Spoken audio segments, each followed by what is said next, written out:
Hello, Janksters, and welcome to another edition of the MagicJank podcast, the show where members of Team MagicJank get together and we talk about magic and gathering and whatnot. My name's Graham. I go by HamHocks42 on the internet, and I'm joined by the one and only HeadologyMagic. Headology, hello. Hello, how are you? I'm doing very well. How about you? We're both exhausted. You're a liar. That is true. I was kind of bearing the lead on that one. Yeah, we were talking before going live. We're both very pooped. We've had a very eventful couple nights, and we're just we separately, might be a little but zany on this podcast. This may or may not be a little more slap happy than some of our other episodes. So we'll see how it goes. A little punch drunk. Y'all have been warned. Yeah. All right. So we have Headology in the house, which of course means that we are going to touch on the current limited environment, which in this case is Avatar: The Last Airbender. So I definitely want to talk about that. And then honestly, let the slap happiness, go and see where we end up. So I've actually been playing a ton of this draft environment, like way more than I expected, because about 2 weeks ago, I hit Mythic and Constructed on Arena, like way faster than I normally do. I accepted that I was just going to grind with the meta deck because that Sultai Reanimator deck is like kind of exactly my style. So I was just like, screw it, let's just play this for a while, and hit Mythic really fast and decided. Like Cabrero and the others. Yep, yeah, the Cavero Bringer of the Last Gift, Waking the Honored Dead situation. It's living death in standard. I played against you, and you had the one cease. Oh, that was that's my Ouroboros deck. That's another one that I've played. But yes, the one of season. Yeah, I mean that's the plant deck that you had. You played against the plant. You played the plant deck against me, and I played Cavero for the first time ever. And you had the one of Cease in the deck that you crushed me with. Cease Assist is an underrated card, you guys. I'm telling you, it's it's really good. People think it's bad, and I assure you, it's like it's a sideboard card. No, not for me, dog. If Cease is worth it, like if people are using graveyards, and in that case, I have it in an Insidious Roots list. And so Cease, for anyone who's not familiar, it's have a split card, Cease Desist from Murders of Karlov Manor. Exile up to 2 target cards from a single graveyard. Target player gains 2 life and draws a card. So when you're playing the Caveru situation, like being able to pick off the Bringer of the Last Gift and the Arden out of the graveyard, it's like, well, okay. You can really gut the options, and it's pretty great. I'm a fan. And then Desist, the other half of it, for 6, destroy all artifacts and enchantments, which if you go up against the Simulacrum Synthesizer deck, that's 6 mana, you win the game, and that's pretty good. So I love this card. It's very narrow, but it makes me super happy. And so I had one of it in an Insidious Roots list, because if you're doing Insidious Roots, Cease can trigger it. You target something in your own graveyard, and you get an Insidious Roots trigger, which, like, as a potential combat trick at instant speed, that's actually, like, that can be relevant. So it's not dead in the main deck. It maybe isn't great in the main deck, but it's not dead. And so anyway, so I'm a fan of that. But Cavero the Mindbitten and slash Superior Spider-Man and Bringer the Last Gift just puts Living Death in standard. And Living Death is one of my favorite sorceries from back in the day. For 5, exile all the creature cards in your graveyard. Dead things become live things become dead things. It's great. It's a very simple effect, and it makes me happy. And that for 4 mana, sure, why not? So I just accepted that there's this dope deck that does the thing I like. I'll just play it. And so I hit Mythic quickly in Constructed, which is cool and almost never happens for me. And so rather than celebrating and deciding, you know what, let's just play a whole bunch of goofy standard now that we got to Mythic, which is what I should have done. I should have been like, okay, cool, we did the thing. Let's now get weird, because I don't need to worry about doing the thing, and just play a bunch of goofy constructed decks and just watch this like Mythic 700 where I started, just become Mythic 80% as we just absolutely plummet.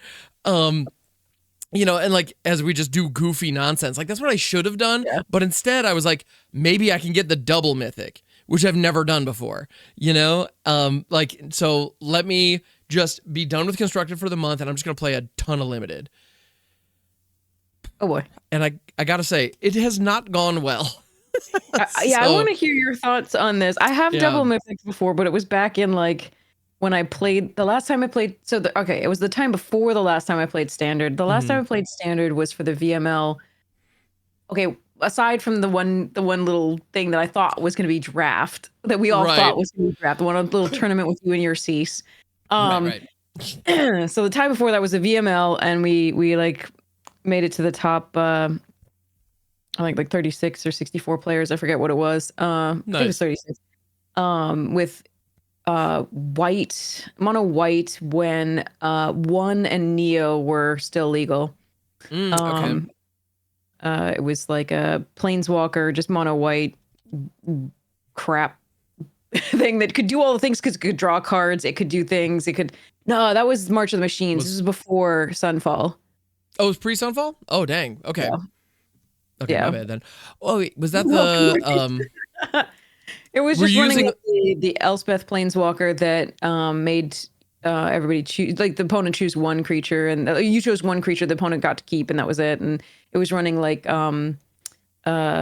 Brothers War stuff, and actually maybe one wasn't even there. No, the one that Elspeth was from one, I think. But yeah, so it was like Brothers War, Neo, and one, I think, was the standard that was in. So we did that, and that was really nice. We trophied with that. Was that we got some stuff from the tournament for that. And then was that before or after the Bankbuster ban? Yep, it had all of the things at its disposal. It had draw effects. It had so much removal. It had planeswalkers that were just going to stick on the board because they were going to remove all the things. And it was gross. Yeah. But then prior to that, the time I made double mythic was, and the last time I played standard was when Throne of Eldraine and Kaldheim were both legal, and it was a mono green deck that time actually, because that was the mid-rangey thing that seemed most appropriate. And that one was super fun with like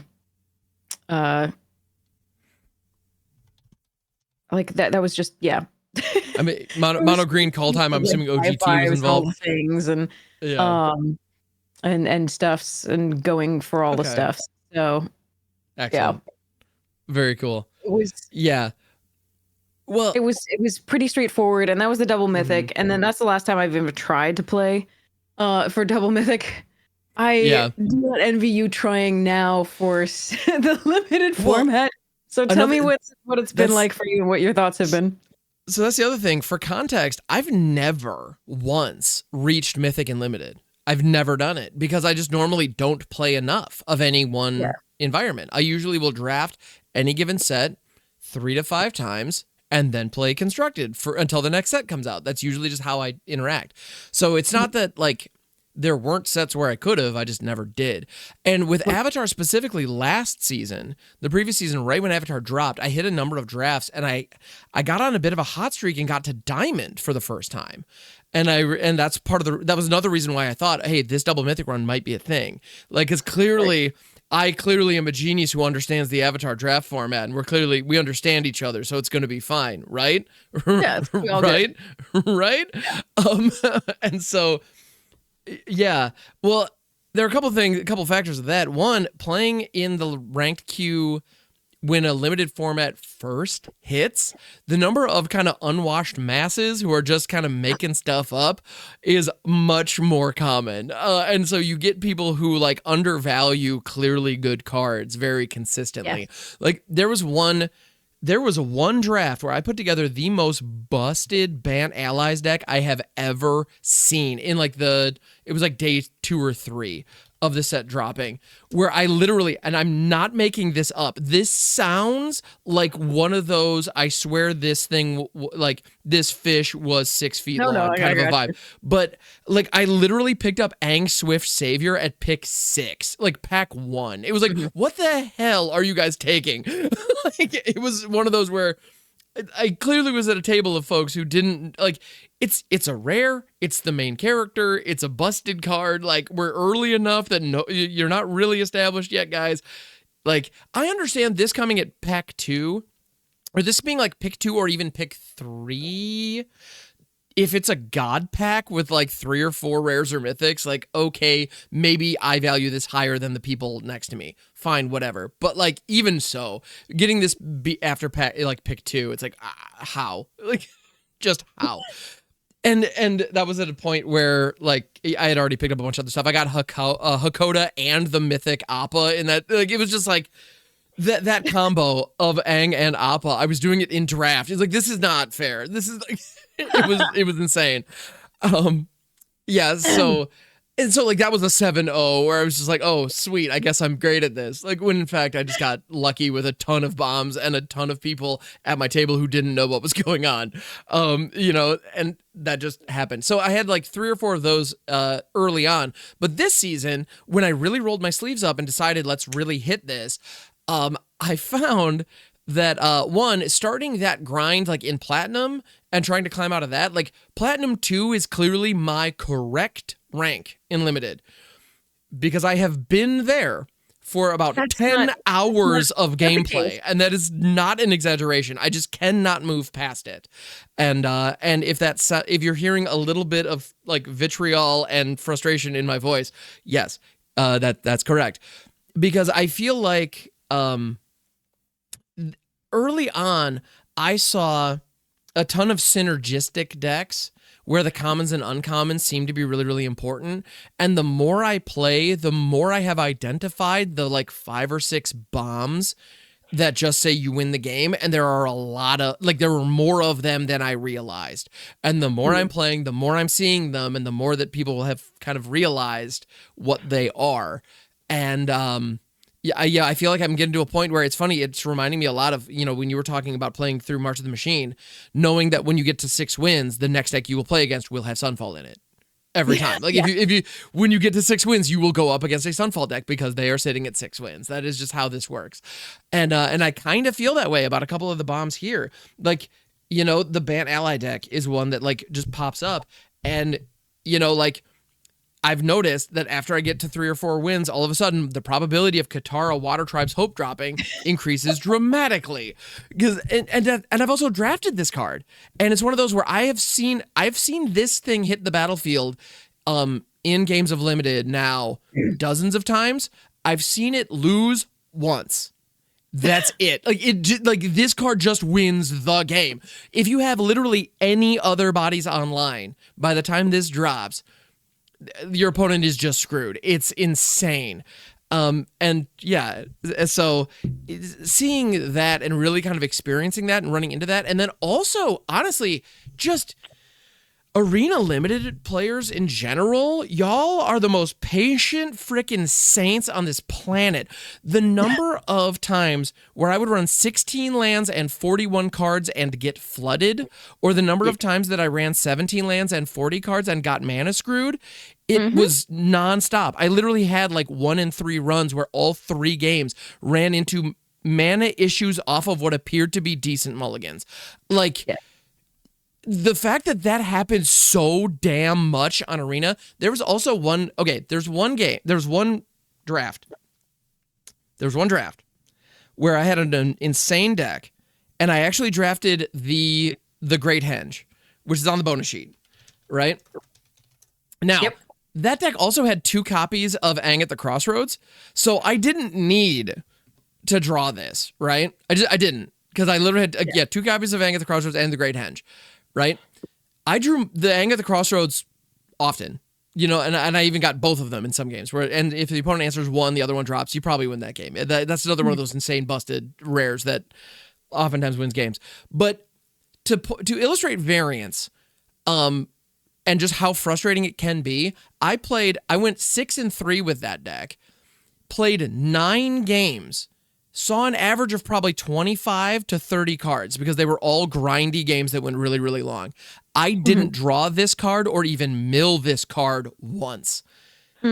Not once. And it was just one of those where it's like, how is that possible? It's insane. Like literally I checked like around game 5. I actually like went back. Like I didn't accidentally remove it. Did I? Like that was the only explanation. Didn't take it on my deck. Yeah. Yeah. But no, it was just sitting right there. It's like, okay, so like, this like statistical impossibility just is happening. Okay, great. It was really frustrating. Improbabilities are all about, like, that's what the Arena Shuffler is all about these days for me. Oh my goodness. Well, it is brutal. Well, and I am wondering if things have like I don't know. Shuffle truthers, like shuffle truthing and that whole concept, like I've always thought it was ridiculous. Because I don't see any incentive for Wizards to make the shuffler suboptimal. It is ridiculous. There's no... It doesn't make sense. This is all confirmation bias from us, and or just bad luck. It just happens.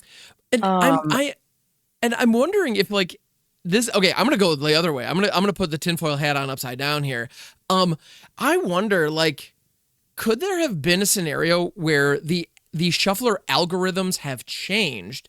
You know, maybe because they were like updated them to try to make them more random. And as a result, maybe it is more random. And as a result, the like negative improbabilities are now happening more than they used to.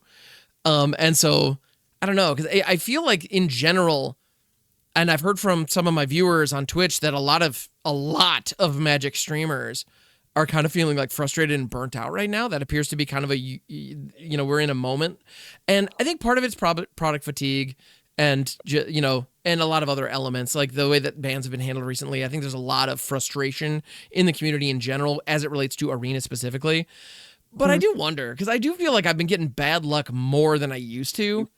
And I don't know if that's because it's actually happening or because I'm just saltier now, and so I'm just getting hung up on it more. That might be it. That might be all it is. There's but a lot of factors at play. Yeah. I will say that no, I've never been a shuffler truther. I think I'm unlucky a lot of the time, which just happens. I also obviously could play better. I'm not trying to. Of course, that's that ever.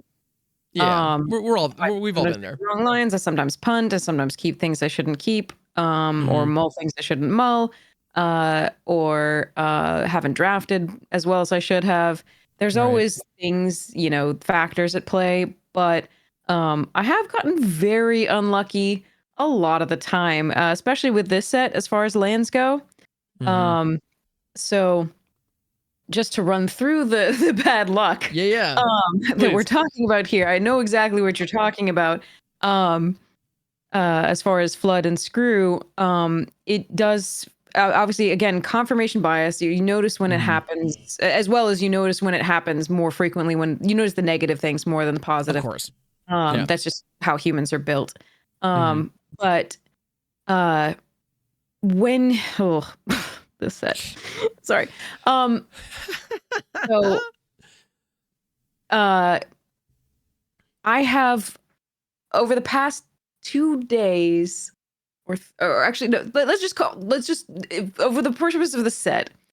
There are a lot of times that there are certain cards in the set that reward you for being monocolored, or at least to have a large proportion of that color in your deck. There's one of each color cards that do this. There's a crocodile. There's Gather the White Lotus. There's the red one that's awful. But it's there. Cat Gator is a thing of beauty. I love this card. Anyway, Cat Gator. So there are things that incentivize you for having more of a particular land in play. And so what'll happen is I'll be running so for example, this Gather the White Lotus was today, an example. I was playing Gather the White Lotus, which rewards you for having as many planes as possible and puts little 1/1s into play for each planes you control when you cast it. So I was running I think it was a 10-7 split or 10 something like that. Oh, okay. One white source doubling as a black source. Okay, nice. And I drew... There was no game in which I drew more plains than swamps. Really? In multiple of the game, I drew 6 out of the 7 swamps or black sources. And in the following draft, I did a 9-7 split in favor of plains. And there were mountains at the 9-7. So it was 9 plains, 7 mountains, no doubles of anything. Okay. And I drew the mountains. I know it never drew more plains than the mountains in any game that mattered. I've seen that happen. I've had I've done that too, where I've had like a 10-7 or like 10-6 split, in favor to try to support one of these. And yeah, I had one. I think I was an Azorius deck where I literally where it was like 10 6, 10 plains, 6 islands, and I literally had 5 islands in play before I drew my first plains, and it was like, what? That is so low every time. So low. It's so low, and I was going through like nearly half my deck before I hit a second plains in either of those, and it was just it's ridiculous misery. Because you build your deck and you craft it and you put the proportionate amount of lands in the deck that will support that gameplay, and then Arena's Shuffler is like, I will wreck your face. Here's 3 swamps when you have 10 white sources. Yeah, this set and those design elements are like, I have never questioned my understanding of deck ratios more than this. Like, I genuinely find myself thinking, like, should I have changed this somehow? But then it's like, no, like, what would I have done differently? Like, it's that should have worked, and it's just. And I have had so much trouble finding a decent ratio of lands to spells in this set. It feels like I either get, so if I need 3 mana to like fetch more mana, for example, I will only ever get 2. Yep. Or I will get 10 to 12 in early game. So there's no middle ground, it feels like a lot of the time. And so that's been really brutal for me. I have had just this past stream 5 separate hands. Sorry, I lied. 7 separate hands with 1 or fewer lands in them. Oof. That includes 3 with none. Ugh. So I keep having to mulligan. I keep being down a card. Yeah. Almost every single game, whether it's because it gives me 3 swamps and I can't play with 3 swamps, or it gives me 1 land or no lands, or I've also had all lands. Oh, those are fun. So in the opening hand. So it feels like in this format, I start down a card more frequently than not.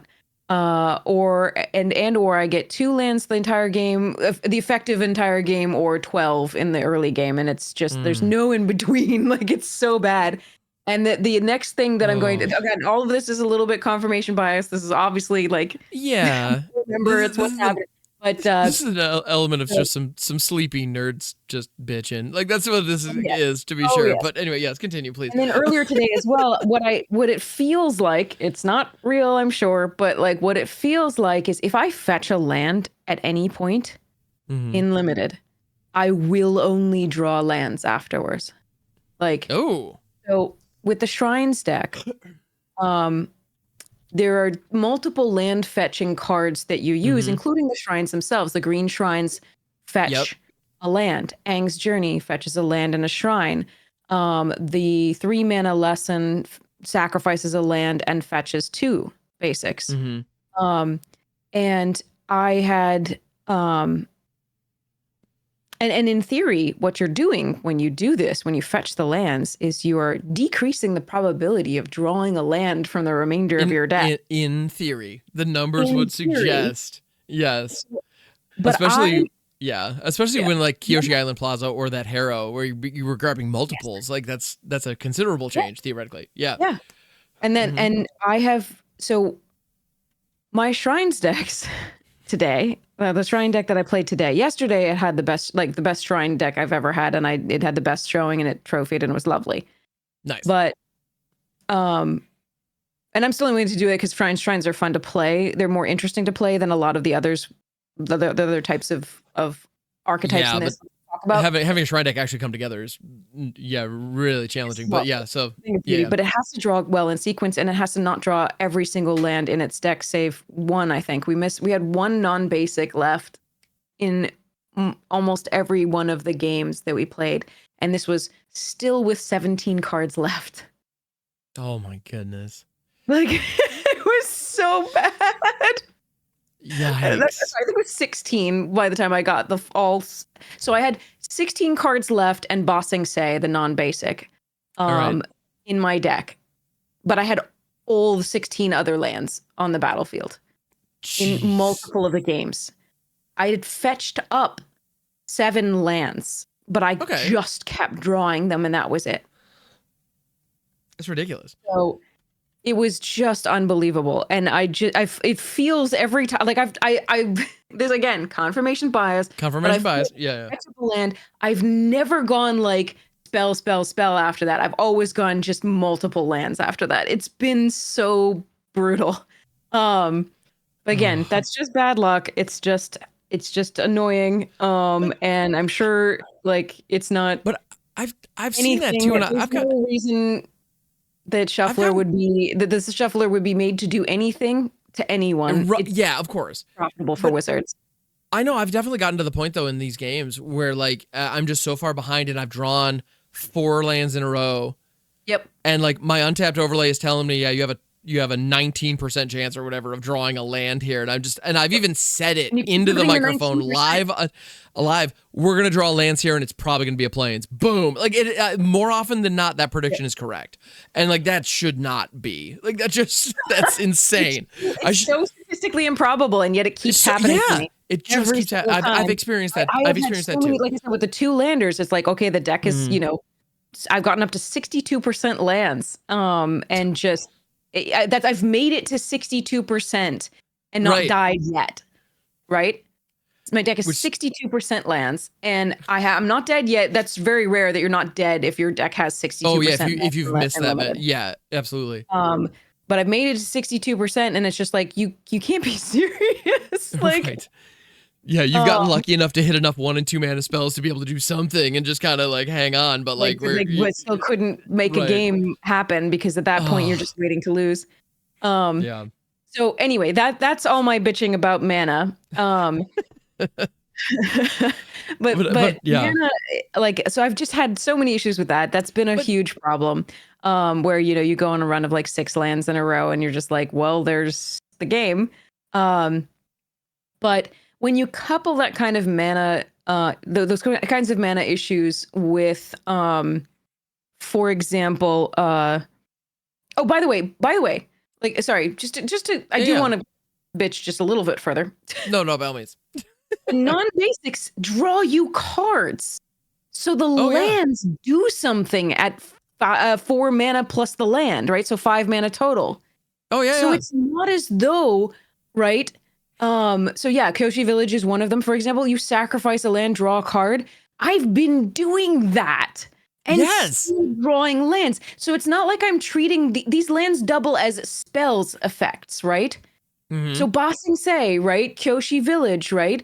I had 3 of the sacrifice draw card lands, and yet I was still drawing more lands. Like it's not as though those lands, the 17th, 16th, 15th land, aren't doing anything in your deck. Mm-hmm. It's not like you're just drawing a land. You can draw it to draw a card, but then you're still drawing other land. And it's just like, pardon my French, bleep that. Yeah, it's ridiculous. Yeah. It was so brutal today. I'm sorry. I this is a lot of frustration. You're fine. No, let it out. It's okay. But yeah. That's the thing is technically a lot of these lands that you have are also potential spells, right? They have an effect. They're not just a land. And so running 17 in a deck that really wants to hit 4 for all the shrines, right? And then can pull lands out of the deck so that you hit only spells because you only have 2 lands left in your entire deck, and then you hit another land. Yeah, like it's wild. 16 cards left. Sorry, that was 17 when I had the 2. And then I drew a land. I find it very interesting that we've both had that exact same experience. Like I've definitely like water bending lesson, draw 3 lands, discard a land, next turn draw a land. Like those kinds. I've seen those streaks where huge clumps are just appear to always be at the top. And often, I am curious. Do you think? I mean, is it just a matter of bad luck? And like, is this different? That's I guess what I'm coming to. Is this different from other draft environments? Does it feel like it's happening more frequently than it used to? Because if it feels that way, it's possible that it's just a perception based on card design in some ways. But like, I'm just curious. Okay. It's difficult to answer that because one of the things that's new and different about Limited is that no matter which kind of bad luck you have, you are getting punished for it so much harder. Yes. These days in Limited. Because every card does 8 things, essentially. And the power creep is extreme. So again, miss a land, you're punished for it that much harder. Draw 2 or 3 lands in a row, you're punished for it that much harder because your opponent is playing things that have extreme impacts on the board while you're doing that. Whether it's a common or uncommon these days, which are also, you know, as powerful as some of the rares in the past, right? Just take, Grand Grand is what is an uncommon that is seeing like heavy adoption in standard. Like this, Grand is a beast. I undervalued Grand when I first saw it, just because I thought it was not going to be able to be attacking as frequently as it is, and obviously waterbending still works with it, and crewing, and you know, etc. So and 3 lessons in your graveyard is not that hard to get to if you have enough lessons. No, like in really constructed, it's trivially easy. That happens all the time. Yes. But even with some of the lessons in this, like the reason that I could point out Grand is the lesson package is so good. It has redefined the entire standard meta. That one package that is mostly commons and uncommons. And so that is a very draftable engine. And so if your opponent has that and was able to put it together and you get stuck on land, good luck. You know, what are you gonna do? I don't know. For real, I don't know whether like the mana issues are worse than they were in the past. But I think that if you have even the slightest issue, either way, too many or too few, you are punished for it so much harder and so much sooner. Like it's just, so I think that makes it feel that much worse. Yeah, I'm inclined to agree. And that's something that I've been seeing. I mean, the last couple of years, that I think has been the biggest issue with power creep in general across every single format of this game. Like the days of missing 2 land drops, but then finding one and being behind but not out of it, and like a little stumble, but you can still get back into it and come back from behind. Like those stories are great, and it's really fun when those games happen. But we've reached a point where if you stumble a little bit, you just get murdered. If you stumble two land drops in this limited format, you're done. Over. Yeah. And I think you're exactly right. That's it. Play the game and continue to play the game, but you are just going to lose. It's just going to take longer unless you find somehow like more land and a wrath. Like that's it. Right. You're only out. So it's it's waiting to lose at that point. It's not really playing as such. So it feels bad. It feels really bad. And there are certain curves that you just can't answer. Right. Even no matter how good your draw is to some degree.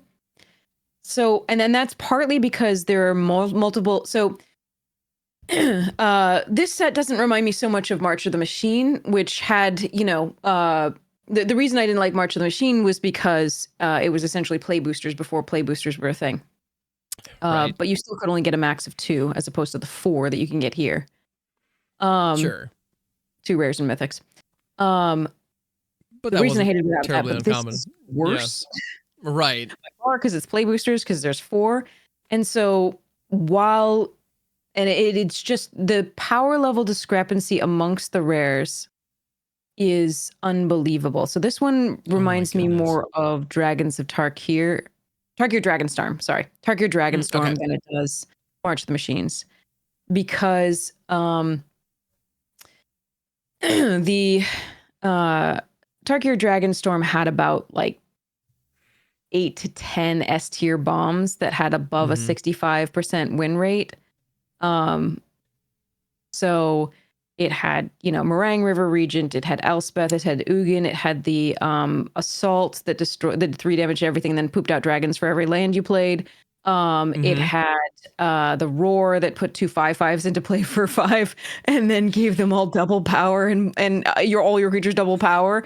And then it had more too. There were more, and I'm sorry, I'm forgetting them. But those are all like 65 to 80% win rate cards when played.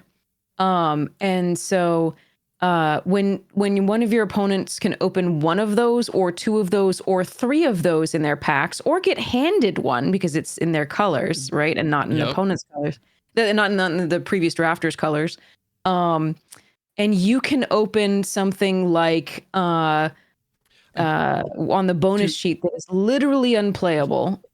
To recommend he played. It's not Foggy Swamp Visions is my recommendation for bad rares. Threshold.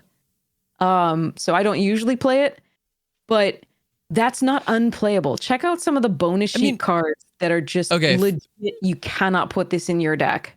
Fair enough, but like pack one, pick one. When Foggy Swamp Visions is your rare, you're not having a good day. Like no, you're not having a good day. Exactly. Like I mean, so the discrepancy. So it's not like Cube, like I said, where well, like I often say, sorry, I don't want to say like I said because it was a long time ago.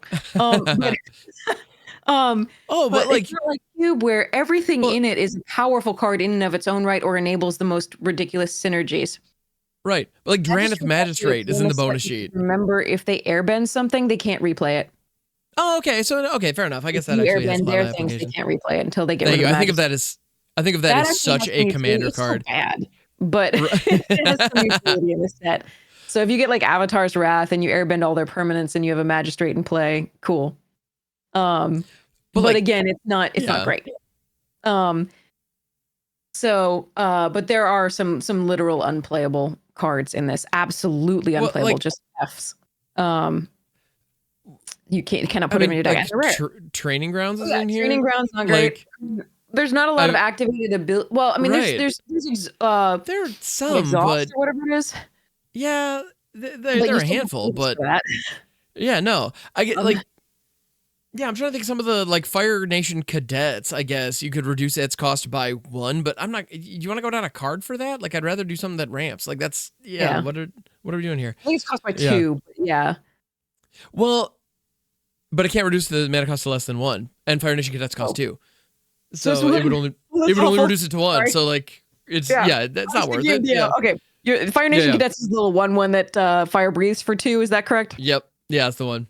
And so you can change it to fire breathing for 1. I guess that's something, but like okay, yeah. But and Ran and Shaw has fire breathing for 4, so I guess if you get that rare alongside this bonus sheet rare, like maybe you got a thing on. You can crack your clues for 1 or your food for 1. I don't even know. Yeah. Actually, no. Activated is of creatures you control. It doesn't even affect tokens. Oh, it's creatures. It's not that. Yeah, so it doesn't affect artifacts. The exhaust and stuff that you'd really care about, and so you don't give a crap. Yeah. Nah, it's really lame.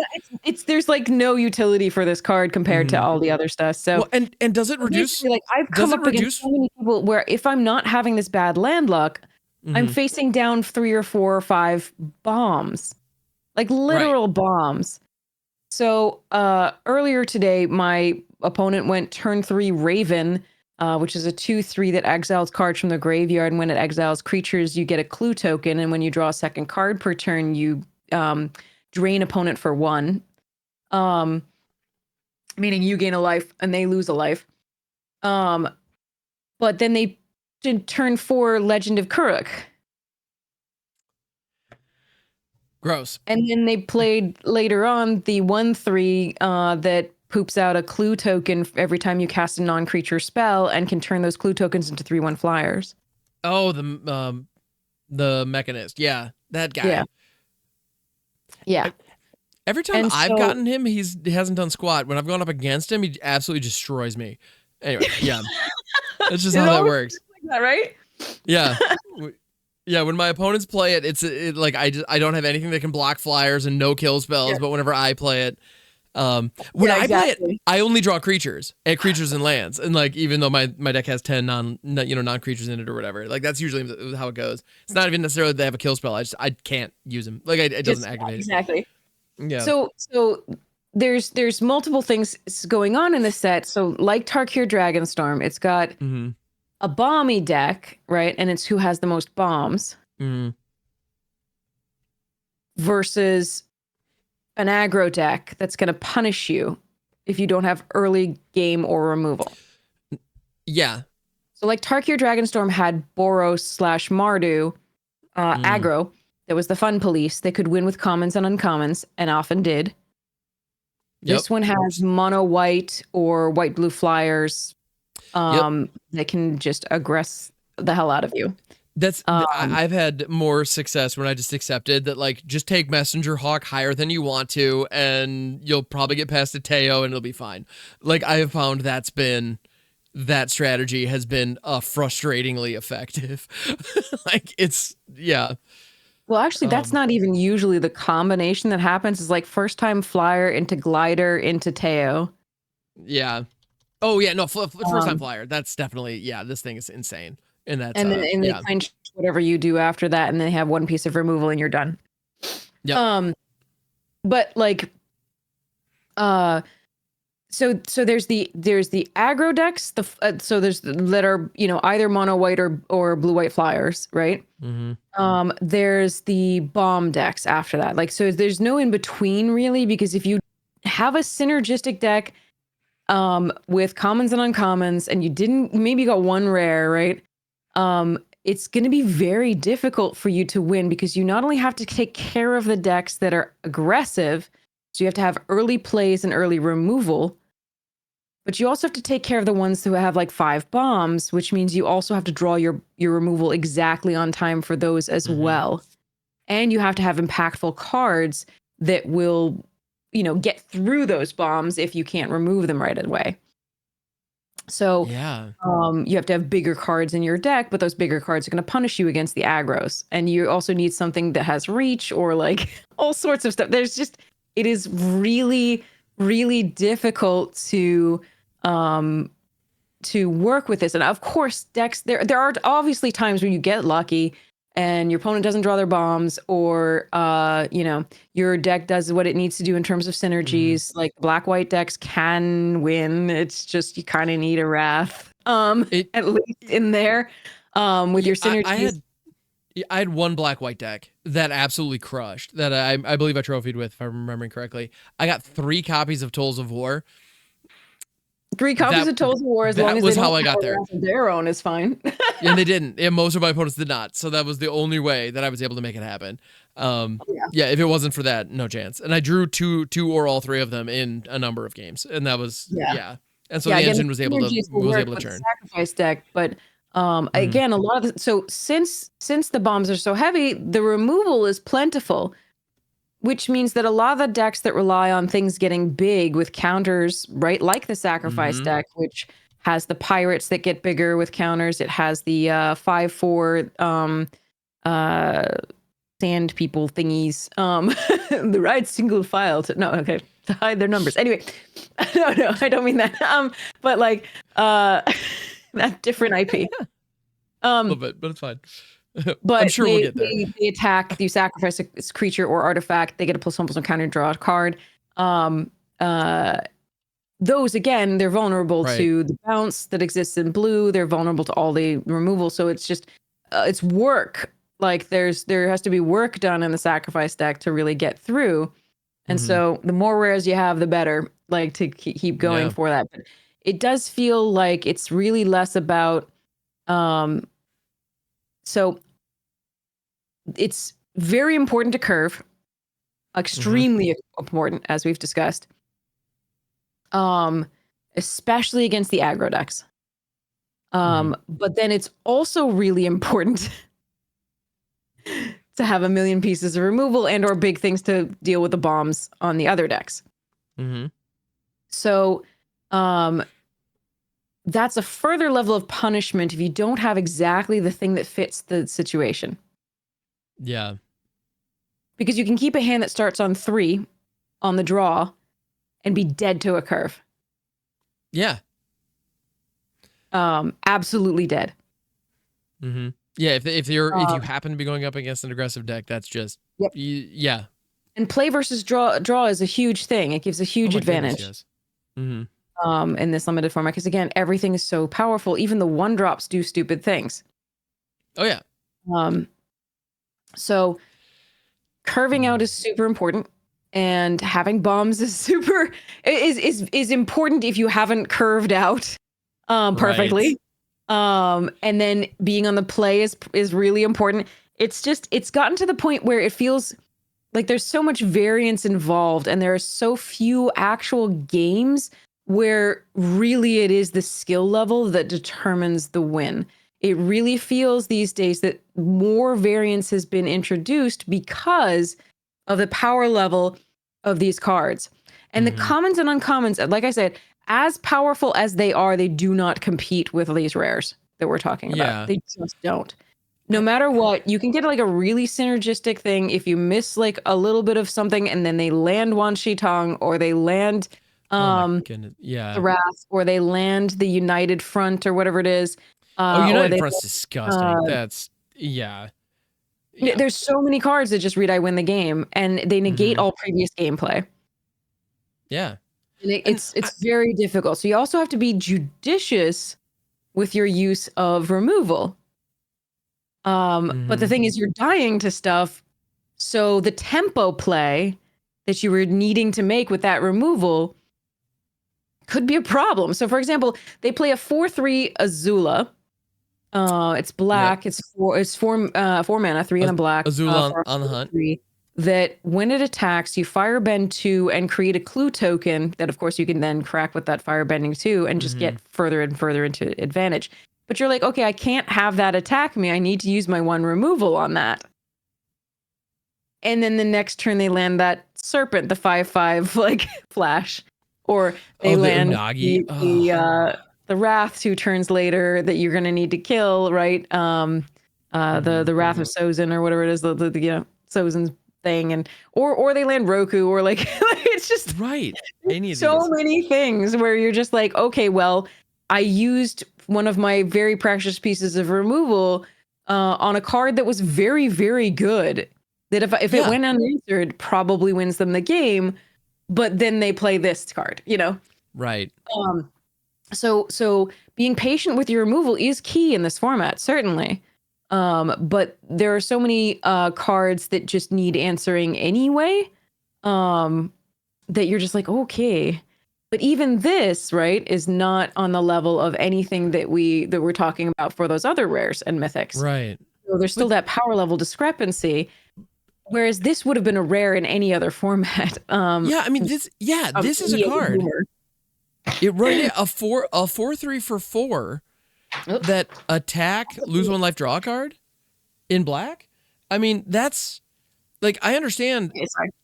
No worries. So I understand that like Azula on the hunt. This is a great example of the power creep, because this is an uncommon that is like debatably pickable, right? A 4/3, so a 4 power uncommon that attacks and draws a card. Yeah. And you even have the flexibility over, like, if you have other things to use that mana on, you could, and you don't have to crack the clue right away. You could save the clue for future turns to get like other triggers or whatever. Keep your clue. Like, you have so many different options and so many different ways to use this card. Like, this would have been a rare.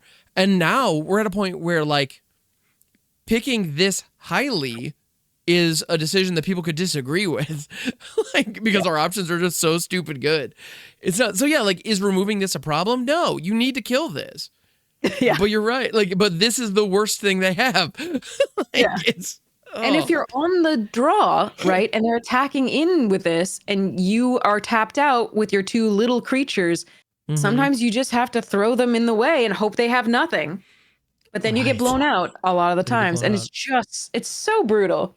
Yeah, it's nuts. So anyway, so this in particular, like I said, reminds me of Tarkir Dragonstorm in the sheer number of like S tier, A tier, A- tier cards, wherein they have like 60 and above win rates.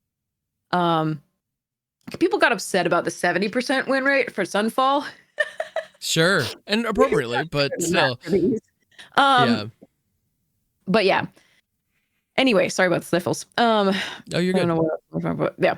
It's that time of year. We're both in cold climates. It is what it is. Yeah, very powerful cards, and that warps the game a lot of limited. Yeah. It introduces new variants that wasn't really necessarily as much a part of the game before.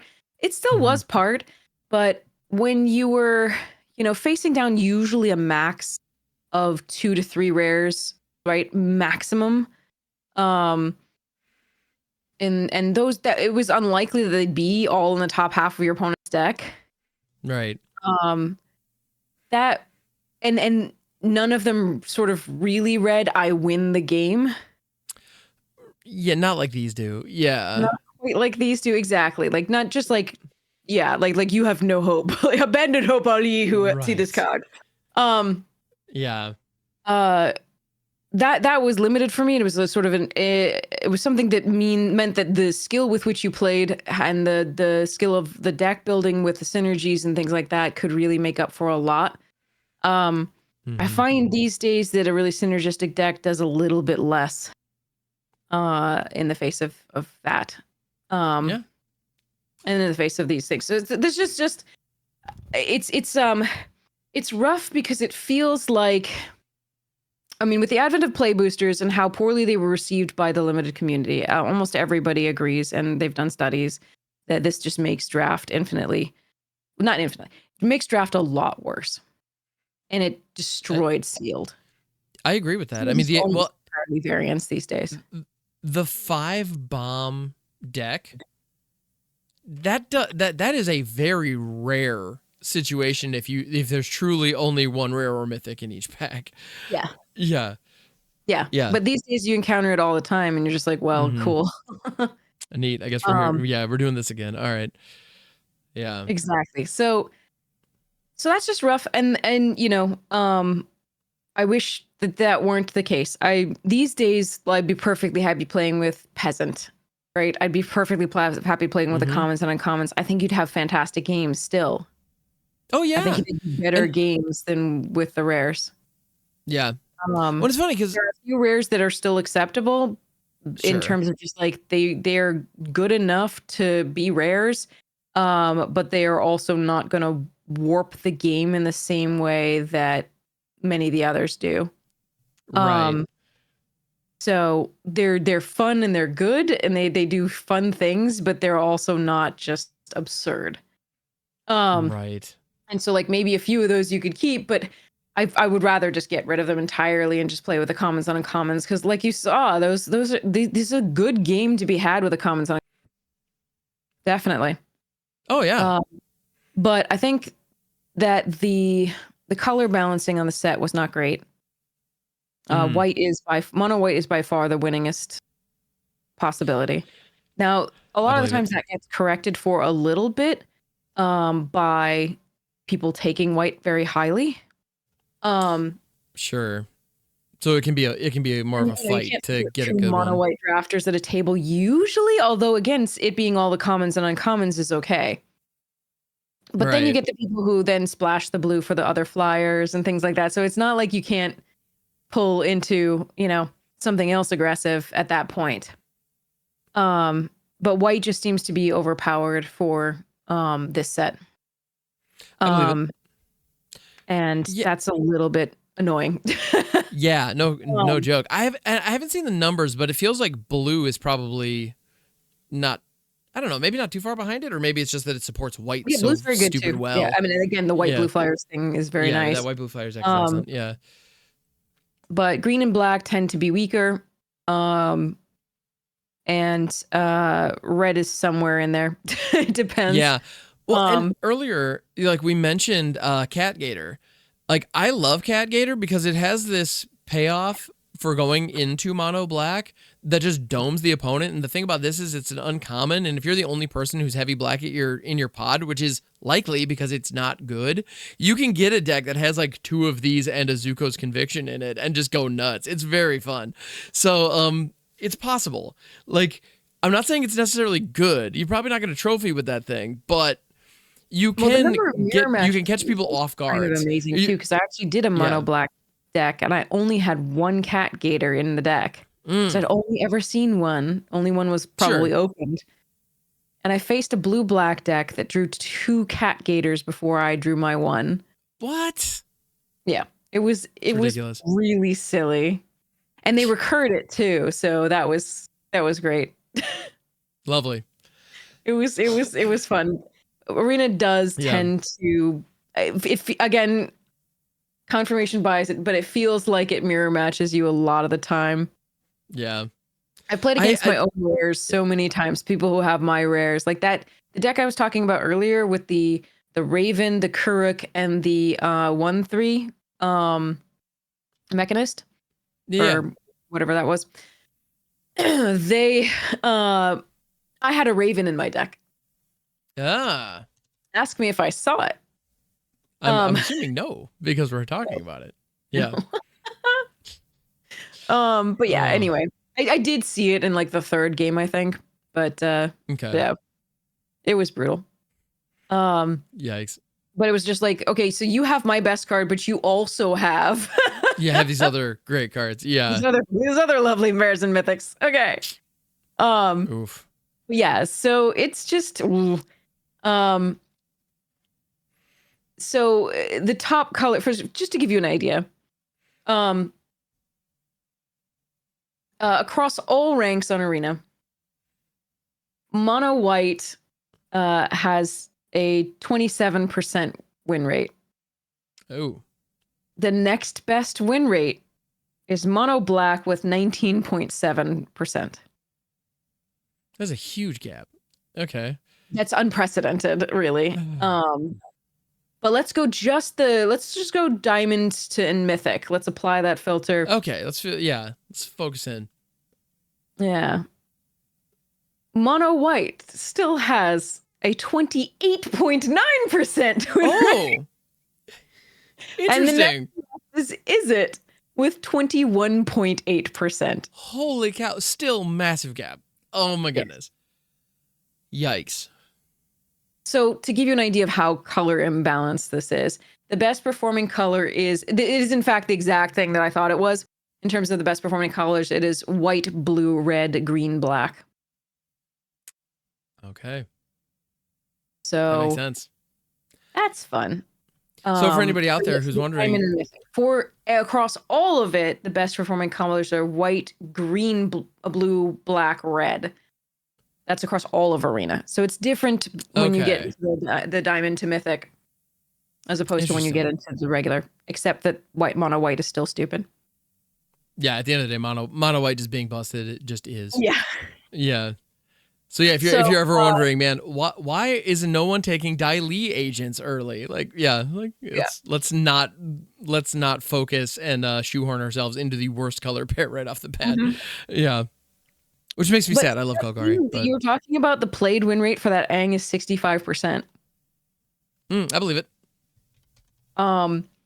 So just looking at that, the other Aang you're talking about had a 66.6% win rate. Which one? Played. The band. Oh yeah, Aang at the Crossroads. Aang at the Crossroads, like you were talking about, the one that you had two of with your Great Henge. Yeah. But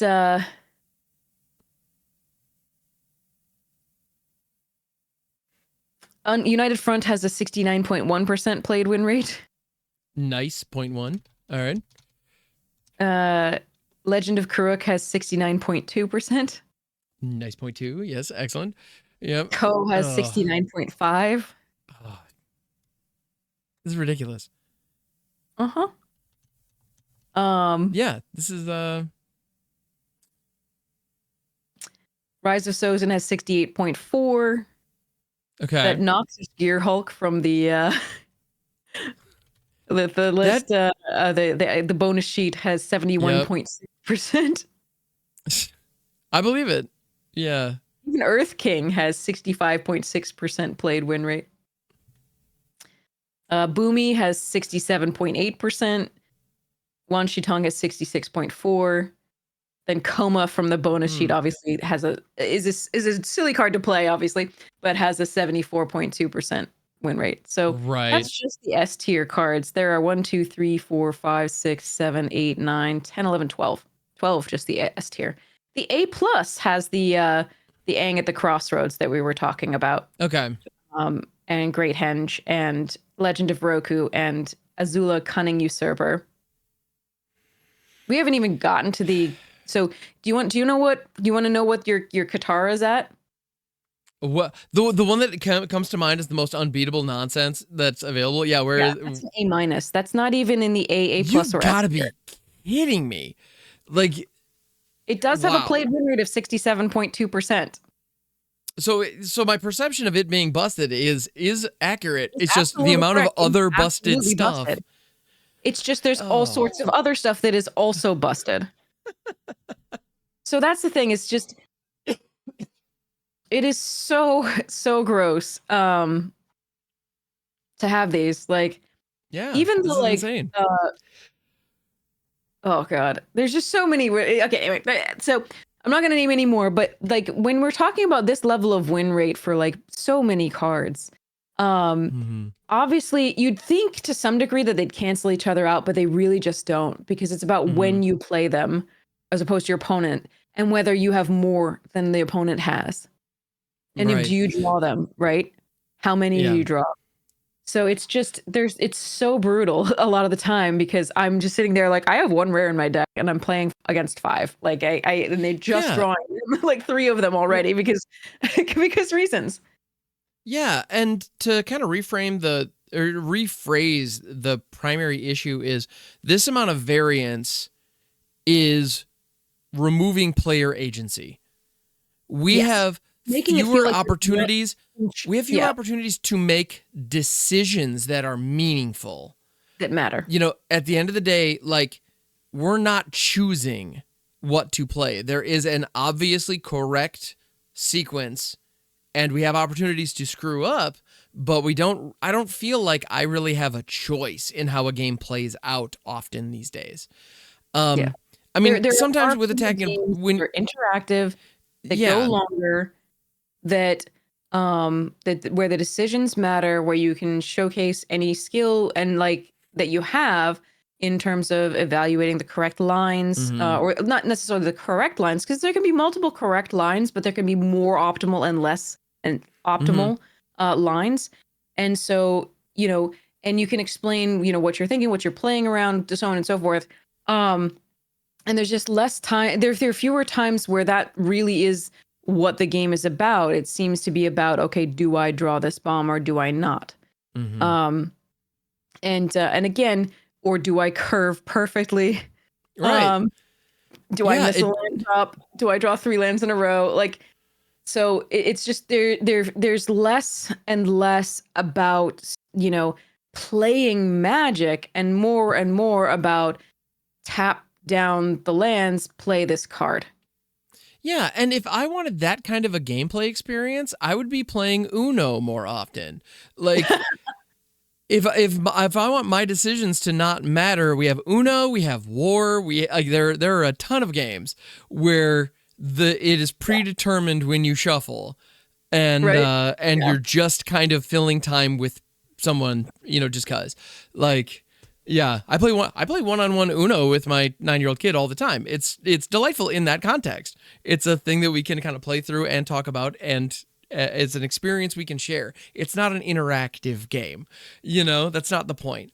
Magic should be an interactive game. It just should be. Yeah. And so it's just disappointing to have that happen. And it feels like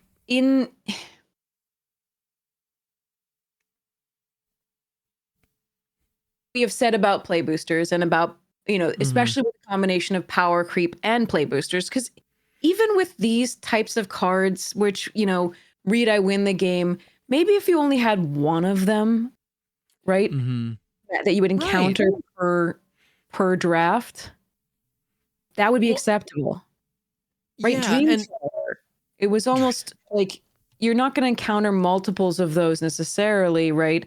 In a draft, right? Because, well, again, when I was playing with Dream Trawler, I wasn't playing on Arena, but I mean, Theros Beyond Death was, you know, draftable on Arena, so yeah, it was a thing. It was technically, yes, yeah, but I didn't play it, so I don't know what the experience really was like. But I'm sure if it was League, you were going to be encountering a Dream Trawler toward the end, but it was just not multiples of them, perhaps. Right, exactly. And like multiple I I've had 3 Fire Nation drills in a deck. What? Yeah. That shouldn't be a thing. That's a card with 67.9% win rate. But it makes sense. I mean, but I've had 3 of them. Like that just shouldn't happen. Yeah, but it's a rare in an undesirable color, and you've picked it up. You were able to pick it up in a frequency that should be limited to like an uncommon in an undesirable color. You know, like that's beginning like finding 3 cat gators. Oh, nobody else was taking them in my pod, and we happen to open them. Sweet, like that's believable and good fortune. Being able to hit that kind of experience with a rare, shut up. That's ridiculous. Yeah. So it's just it's distressing because, like I said, it feels like Wizards is not caring about limited. Especially because these play boosters have up to 4 of these rares. And if you are power creeping to this extent, especially the rares, because again, yes, the commons and uncommons are also way stronger than they used to be in the past, but they still can't compete at all with these rares. Nobody wants the commons and uncommons. Right. Nobody wants them. They have no purpose other than limited play, or like peasant and pauper cubes, and pauper and peasant itself, the formats. But those aren't. Wizards isn't looking at those anyway. The limited players, and I know I'm tooting our horn, right? But like we're the ones that showcase the set and the cool things and synergies that exist amongst the commons and uncommons.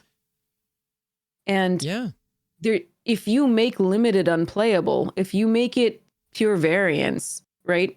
And they're doing that more and more because sealed is ruined, right? People who used to love sealed more than anything, like Numot the Nummy, they have admitted that like Numot's just like, it's pure variance. I don't like sealed right anymore. Which like, is such a shame. The idea, and it's funny because like as somebody who loves the process of deck building and is finding him, like I'm finding myself kind of like I find myself frustrated with Constructed nowadays because everything's so fast and it gets solved so fast, and trying to like innovate is just incredibly difficult because of power creep. Basically everything you just described about limited is also happening in Constructed.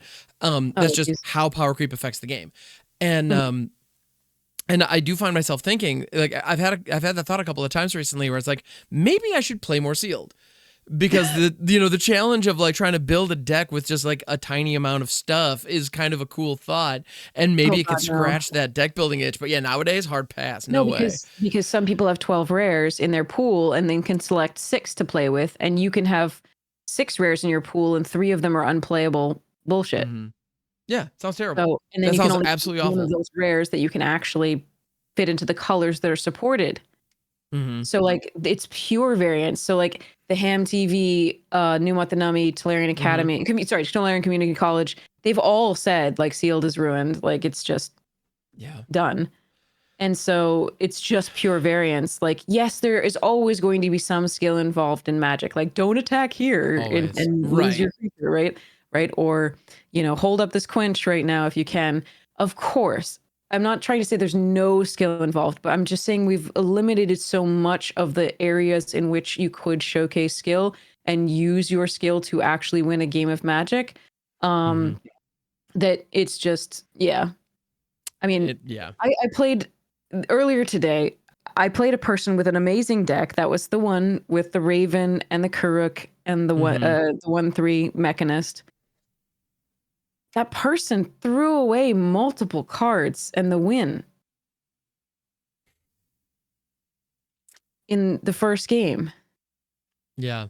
Multiple, like all of like, and made poor decisions in the second. But because I flooded and because they played those 3 rares and mythics, I couldn't win. I couldn't punish any of that. Right? Right. Like it feels so bad that, like, obviously I don't, for newer players, I know the Wizard often touts that they want newer players to win a game, but players aren't learning anything by playing this one card that reads I win the game. No. So like that might have been a newer player because they blocked with the Kuruk once it was online. And they shouldn't have. Yeah, that's taken an extra turn the next turn. And it was just like, oh, honey. Right. And then I like they kept playing the rares, and I can't play through them. It's just not good enough. So it just feels like, obviously it's variance, and that's part of Magic, and it's fine, and I'll recover, and it's fine, but and good players can lose to anybody. When I beat somebody who's way better than I am. And there are lots of those. But anybody can beat anybody. Variance does happen in the games. That's just a thing. But the fact that this is more and more like where you're just like, okay, you don't even have to play well at all to win a game at all. That's frustrating. So anyway, so that's the limited thoughts here. I do really love the mechanics that they came up with. I think they did a really great job with water bending, fire bending, air bending, and bending.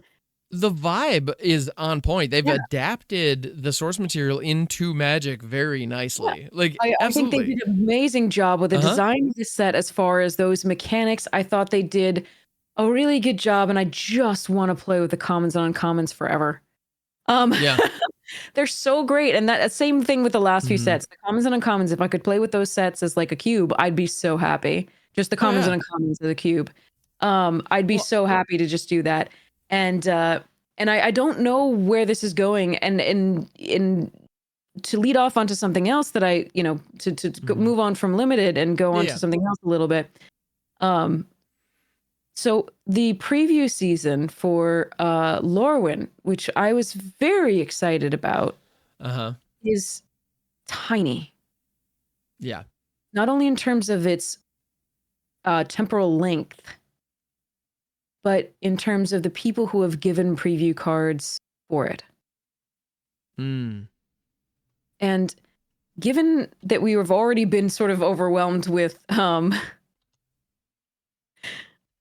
Marvel spoilers already, and they could have used some of that time to promote Lorwyn.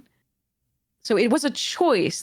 So when asked to respond to the fact that there were so few, such a short preview season, they responded that Blake from Wizards responded that it's the holiday season, and Wizards employees deserve a break too. That's kind of a straw man argument. Nobody was suggesting that Wizards employees don't deserve a break. Right, no. Ever. And so what people were upset about with this being so short is that Lorwyn was already pushed back due to other things, right? With the Spider-Man, etc. Like, what we're upset about is that you could have given some of the time prior to the holidays and after the holidays, right? Some of the time that you spent doing Marvel stuff or other things on Lorwyn, on your in-universe set that so many people are super excited to return to, that you have this really phenomenal story, and everybody should see Spice 8 Rack's video on Lorwyn. It's unbelievably good. You're really, you've crafted from the ground up. It's a truly literal magic story, right? And you're going to, and at the very least, it looks really bad because it looks like you're privileging the Universes Beyond sets over your in-universe sets that people were very excited about, that they told you that we were very excited about in various surveys and so on and so forth. And And I'm going to go farther than just that, because yes, 100%, all of the things you just said, but Lorwyn getting pushed back also modified the standard rotation schedule. We were supposed to get all 10 shocks in the same rotation window. And now come 2027, we will not. We've already had fast lands, and we've already had the fast lands be off kilter. We have half of them available and not the other right now, which is dumb. Let's just make that abundantly clear. It's dumb. There's no good reason for that. It's just dumb. It's poor planning is all it is. And Lorwyn is going to bring the other 5 shocks in. By them pushing it over into 2026, now when they go to their new rotation schedule, which is another thing nobody asked for, actually, to be fair, that in a vacuum, I don't mind so much from a long-term perspective.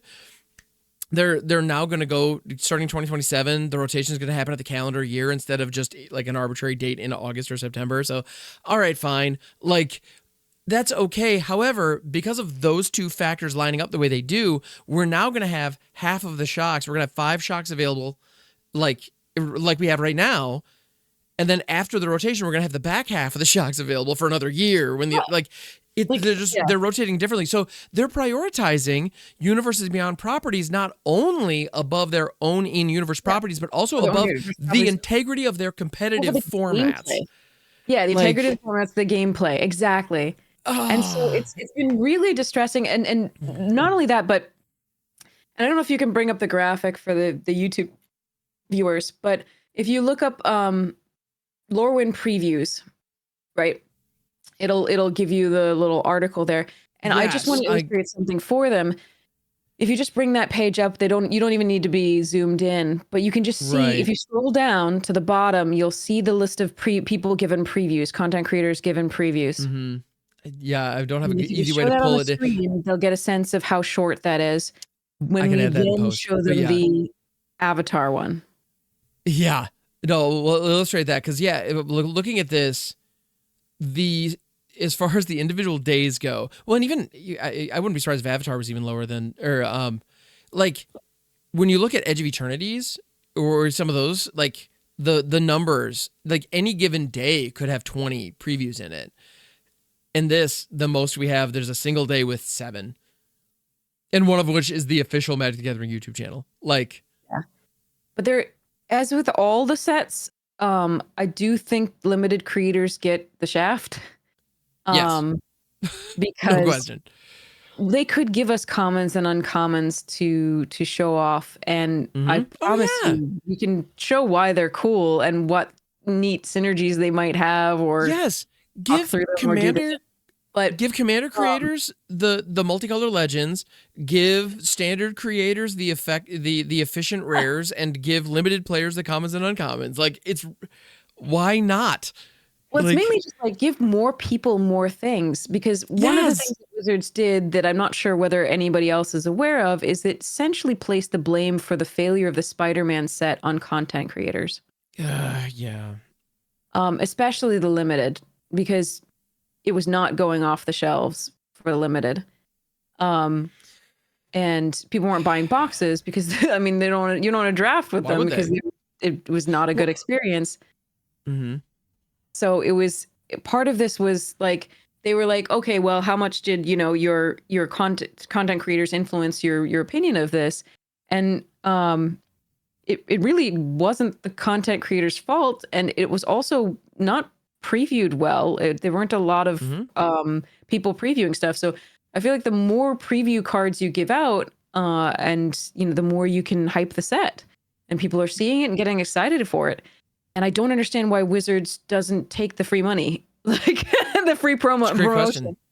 Well, they have an army of free marketing labor. Yeah. Yeah.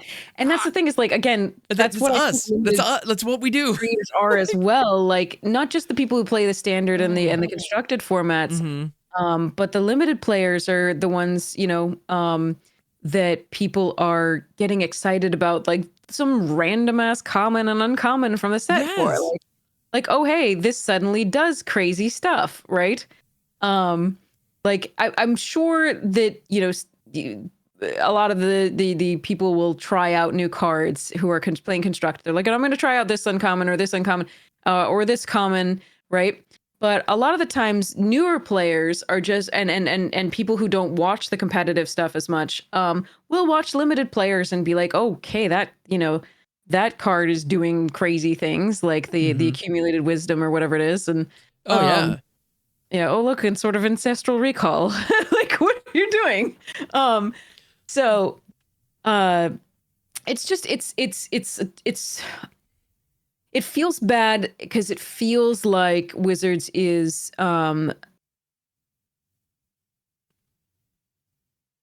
disadvantaging its own IP. And if we're looking at sort of Fortnitification of Magic, if they are really determined to move it only into foreign IPs, right? Universes Beyond. If it's only going to be Universes Beyond in the future, if that's where we're headed, because they are increasing the Universes Beyond every time, and I think they're trying to draw in more people to the game, and I think that it definitely does. I think people who are into those IPs are interested and then come into the game, but it's a complicated game and it's a lot of commitment to learn and to play. And I don't know what the retention is, because once you're no longer interested in a particular IP, right? Once you move into the next, so it's just a really interesting. I don't know.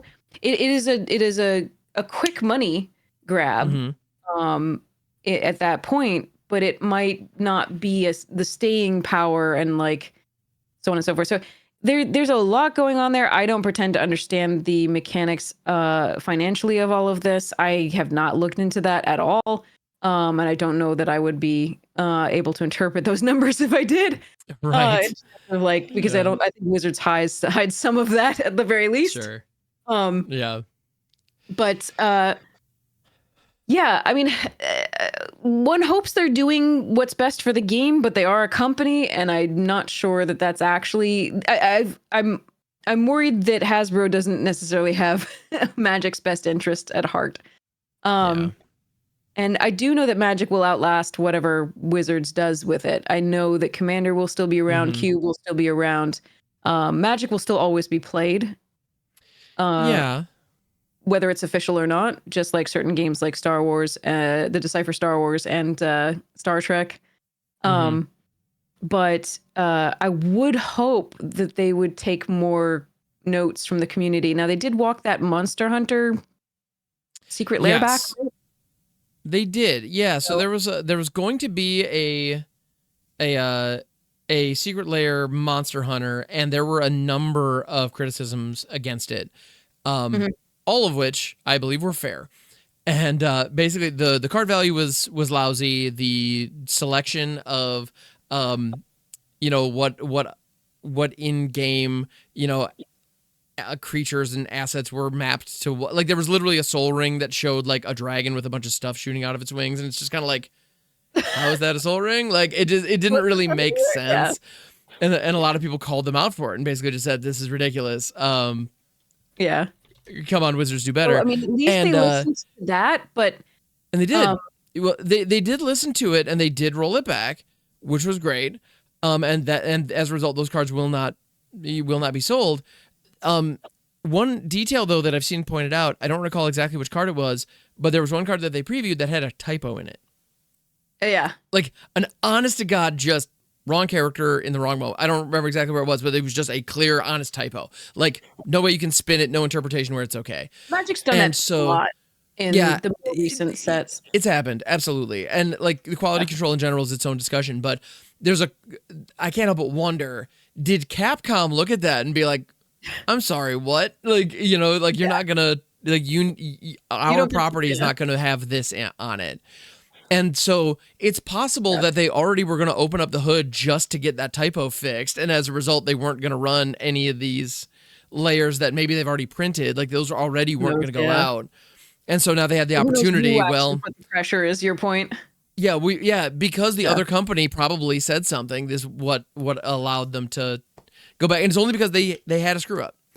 If it wasn't for that typo, they probably would have just pushed it forward, cashed the check, and move on. You know? Is my guess. I could be wrong, though. I didn't know that. That's fascinating. I thought it was actually responding to what people wanted, but I mean, they haven't in the past necessarily. We don't know at this point. I'm not in any of those rooms, but it is one of those things where it's like, if that typo wasn't there, would they have given into? And is it them giving into community pushback, or was it Capcom, like leveraging their relationship? Leveraging pressure in order to make the change happen. And that maybe, did Capcom listen to community feedback and say something? In which case, fair enough, I guess it counts. But so I realized that, so I still love this game. I'm not trying to, again, we always iterate that when we complain and when we're sad, it's more that I'm worried about where it's going in terms of like losing people. Because its base isn't really the young kids or new players anymore. There are new players coming to it, of course, but they're not really necessarily coming to buy boxes. Well, they're coming to play Commander and singles and stuff like that. And like, and so that actually, the more you talk about this and the more the limited environment, the more changes they make that makes limited less fun. Yeah. I wonder how critical is the booster pack? Yeah, exactly. Because at that point, you just have commons and uncommons as ways to illustrate rarity. Like, it's just illustrate rares. Okay, so like that's a rare. That's the only card you care about. The rest of this is landfill. Right. And like, so if you don't have, like, again, Pauper players will help out. Of course, I'm not trying to poop on them. I love them. Sure. I love Pauper. Right. And I love Peasant and like other things, especially for cubes. I prefer it to cubes to play. Actually, like, I don't play competitive Pauper or anything like that. But like, I want an artisan formats are good, on Arena. But yeah. I want an artisan queue on Arena so badly, but it's never going to happen. It is literally against Wizards' best interest to give us that, but man, I want it. Anyway, sorry, continue. Exactly. No, I want free limited on Arena, or at least close to free. If you can do Phantom and you could do blah. Anyway, it would be so much better for the game. Much better. Yeah. But like, make it cost like 500 gold. Make it Phantom. I don't know. Yeah, whatever. Let us play. Just allow people to draft for very little money. And just make it Phantom. I don't care. And that can be a loss leader on Arena that gets people to get interested in formats and actually go out to their local store and buy packs. Exactly. Crazy. Like, and, yeah. And it's just, so if you have people on and you make it easier to play. So the thing is, the more you introduce this variance, by the way, the more expensive drafting gets, because it's harder and harder to go infinite. Right. But I mean, even the top players, their records, I'm pretty sure, have gone down quite a bit with the advent of play boosters. I don't makes know me feel a lot better. How much, but I know Tolarian Community College did a check. I still have to watch that video entirely, but I think they did find that it was worse for draft, and I do think that is reflected in people's win rates. So again, it's I'm not saying they're not still going infinite, but it's just a little bit less. They're not making the gold or gems that they were, I guess. Yeah. But yeah, just introducing that further variance just means that it's a lot harder for limited players to get by. So it's just how it is. It just causes me to worry for the future is the main thing. And I hope that my worries are unfounded. Maybe I'm just catastrophizing a little bit. But it does feel like it's headed in a direction that favors IPs, external IPs, Universes Beyond, crushes limited as an enjoyable lower powered format, / the equalizer, where you don't have to pay a ton of money to get into and get a game of Magic in, right? Right. And it's more about like the skill than, okay, I play these rares, right? Because you can play constructed and play all the rares you want. Go for it. Like, that's different. Yeah. But I know some of the same problems that are occurring to limited are also occurring to constructed, like you said. But it just feels like that wouldn't necessarily destroy constructed in the same way it would destroy limited as a format. Well, and there are plenty of people who, like, when I talk about, my frustrations and grievances with standard, I try to avoid language that says like standard is bad or standard is dead. But as someone who likes experimenting in a relatively low powered and constantly fluctuating environment, the kind of standard I like is gone and not coming back. Standard feels like extended now, and that's horrid. I'm sorry. I didn't realize the extent to which that was. So that's the thing. So standard is just enormous, and the cards don't leave it as quickly as they used to. And so we're seeing more and more and more and more and more stuff come in, and it's not leaving. And so, cook. No, not really. Right. Which is funny because you would think we have more ingredients than ever. So how do we not, you would think there might be all kinds of options, but these sets are all designed in a vacuum. They're not necessarily intended to interact with each other. Because we're not in a blocks, in a block style environment the anymore. blocks, so they don't play well. They don't necessarily play well, and so you end up with these synergies kind of, they can, so as a result, you get decks like the ally deck or like the lesson deck or like the Bant Poison deck from Phyrexia All Will Be One, if you want to go back to that, where they're fully isolated and that one archetype is good enough to stand up and be something in the meta, but it doesn't get any new tools when new sets drops. So like its relevance can fluctuate, but that deck itself barely changes, except for maybe maybe they get an upgrade on a piece of removal here or there. Like maybe they get that, but that's pretty much it. I mean, or you just having stable decks that are still powerful is good, but I doubt those are top tier decks. But the thing is too, like when they gave us the lesson package or like with the ally deck, those decks are designed to be strong enough to compete in standard. And this is a drum I've banged so many times on this podcast. So listeners, I'm sorry. I know. So as a result, anybody out there playing at home, Ham's bitching about standard. Go ahead and take a drink. And Ariana made a couple comments about play boosters. So those are your about play boosters. Take like 40. So yeah, that's on the MagicJank podcast drinking game. Just take drinks of water. Please. Yeah, you make it water because it's gonna be a thing.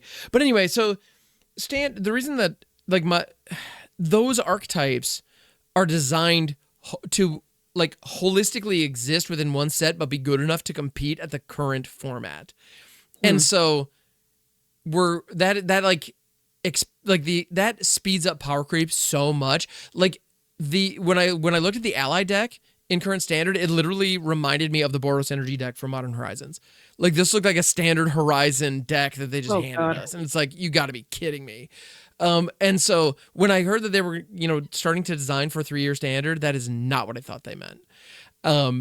But here we are. And so as a result, like low power Magic just in general, I don't think it's just not really a thing in the main competitive formats anymore.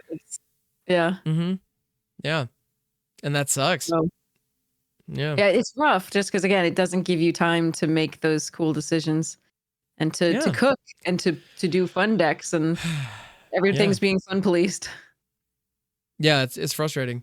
Yeah, and so it's funny because I definitely want to get, we're coming up on the new year, and one thing that I'm going to try to do in 2026 is try to get back to the fun and try to not be as results oriented as I have been up until now, and try to judge whether or not a deck is successful not on its win rate, but like when it comes to standard as a content creator, was it enjoyable?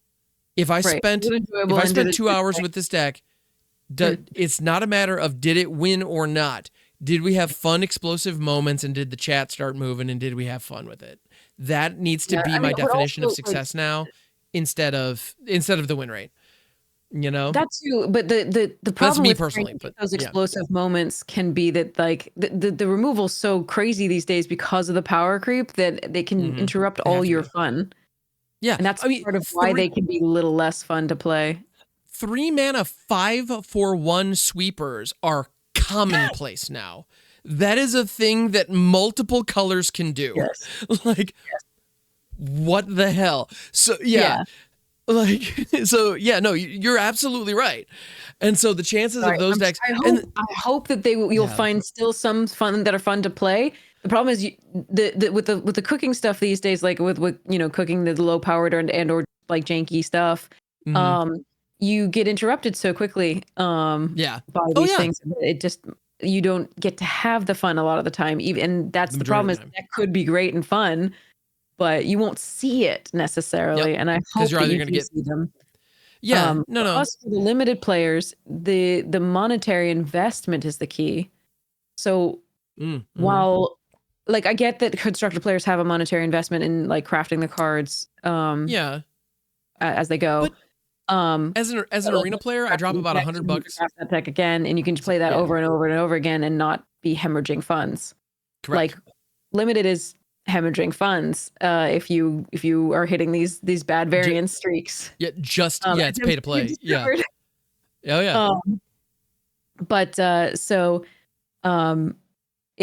Being fabulously wealthy and you don't care, So that's my goal for. Yeah, that's our advice right there. Just always draw what you need when you need it, and just be independently wealthy so that you don't need to worry about it. Yeah, done. I don't need. Yeah, I mean, yeah, exactly. That's yeah. That's what we're gonna do. That's the key to engaging with Magic in 2025, going into 2026. Yeah. Oh my goodness. Just be wealthy. That's every dime I have goes to charity these days, and like fighting for marginalized communities. So I don't think I have any chance of getting fabulously wealthy anytime soon. Mm-hmm. However, that's never been the real goal. But it would mean that I wouldn't get quite so sour at all this bad variance. I know myself enough to know that. Being like, okay, I can spew off this money no matter what. That's fine. But 03, whatever. Anyway, yeah, whatever. Moving on. You know, like we I would like to play that deck more, but whatever. Right. But it's harder to stay positive when you're doing that. So, but yeah. Anyway, that's so. The last thing that I wanted to do, and this is sorry, this is a crazy fire away. It's all good. Hold on 1 second. I have one thing that I have to work. Boop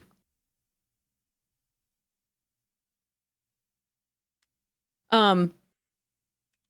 The last thing, and it's bigger, but I was really sad that I missed the discussion of the worlds. Ah, yes. The world's takes these back. I did watch the video you sent me.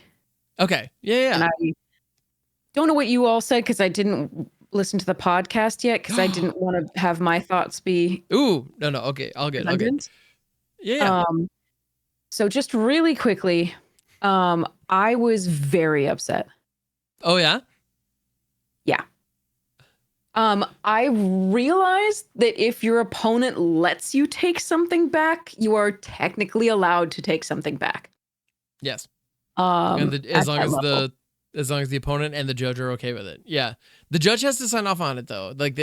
What I don't like is that the judge and the opponent signed off on it, and the opponent was also someone who spoke primarily another language.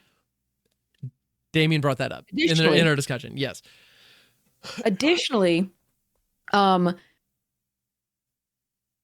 that level, if you take something back once it's already on the stack, you can't taking.